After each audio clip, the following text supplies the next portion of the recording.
Hello，大家好，我是医生。那今天要教大家如何去锻炼我们的小臂肌肉，因为这段是大家会在做重训的时候呢，常会忽略掉的一个肌肉训练。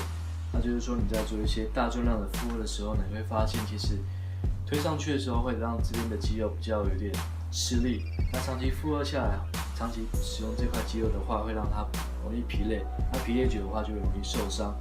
所以我们在做的时候呢，看一下从这里肱骨内侧到我们的桡骨外侧是它的收缩的位置。所以我们在做的时候会有3点要记得，就是第一点就是我们的肩膀稳定住，肩胛骨向后稳定。再来第2点就是手肘贴着身体，避免往前或往后。第3点，让我们的手掌心朝下，因为我们在朝下的时候会让我们的二头肌是属于比较放松的状态，所以记得就是从下往上抬起来，可以让我们的小臂肌肉是有在做收缩的。所以接下来会有3个动作，教大家如何有效的去刺激我们的小臂肌肉。